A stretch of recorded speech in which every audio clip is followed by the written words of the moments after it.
On va commencer par le regard. Alors, qu'est-ce que c'est que le regard? Eh bien, c'est les yeux qui se déplacent, qui se dirigent vers une personne ou vers un objet.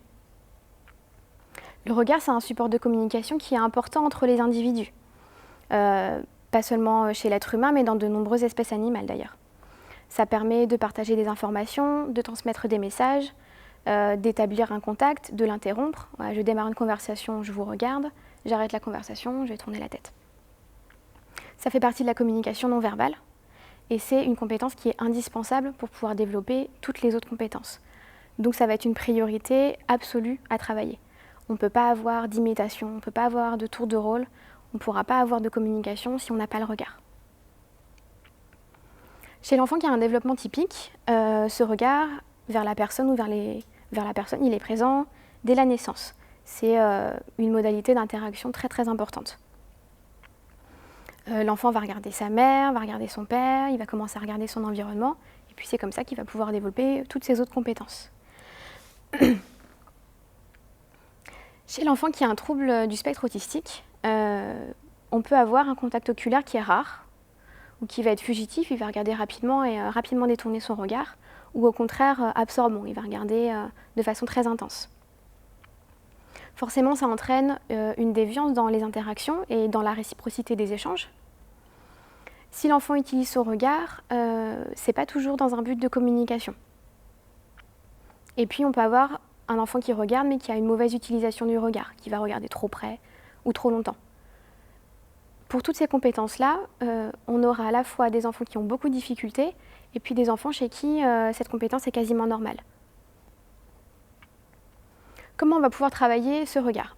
Eh bien d'abord, le regard vers un objet. Par exemple, dans une pièce noire, dans laquelle il y aura un objet que l'enfant aime, on pourra diriger la torche seulement vers cet objet pour que l'enfant dirige son regard vers la lumière. Ou alors, quand on a un objet que l'enfant apprécie, on essaie d'abord de le faire suivre du regard avant de lui donner pour vérifier qu'il y ait une poursuite visuelle. On peut cacher un objet que l'enfant aime dans la pièce pour qu'il ait de lui-même la spontanéité d'aller regarder où peut se trouver cet objet. Ou on peut mettre plusieurs boîtes sur une table, aller mettre un objet que l'enfant aime dans une de ces boîtes pour qu'il voit, pour qu'il regarde dans quelle boîte se trouve l'objet. On va travailler aussi le regard vers des images, donc avec tous les exercices de discrimination visuelle.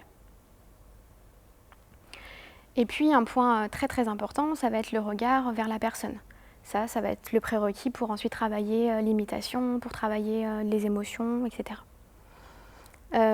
Pour travailler ça, on peut travailler ça avec le regard comme une demande. C'est-à-dire qu'on a un objet que l'enfant aime, en petits morceaux, par exemple un gâteau, on le découpe en plein de petits bouts, et dès que l'enfant nous regarde, on va lui donner un petit bout de gâteau. Ça, il se rend compte que finalement, quand il regarde la personne, il se passe des choses intéressantes, et qu'avec les interactions, il peut avoir quelque chose qu'il aime. On va regarder l'enfant, quand on le salue, on va attendre qu'il nous regarde à son tour.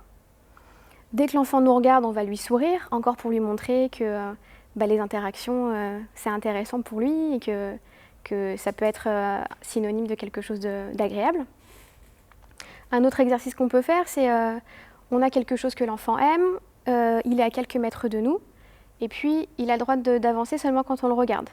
On ne le regarde pas, dès qu'on le regarde, il a le droit d'avancer. On ne regarde pas, et puis etc. Comme ça, on peut travailler vraiment le regard vers la personne, que l'enfant soit attentif à ce qu'on le regarde. Après, il faut savoir que regarder dans les yeux, ça reste un travail difficile pour les enfants et ça reste longtemps quelque chose de difficile. Voilà quelques exemples de matériel qu'on va pouvoir utiliser. Donc, comme on disait, une lampe torche, après des jeux pour travailler la discrimination auditive, des lotos, des imagiers tout simplement, des livres. Et puis des applications sur tablette, il y a beaucoup de choses qui travaillent la discrimination visuelle.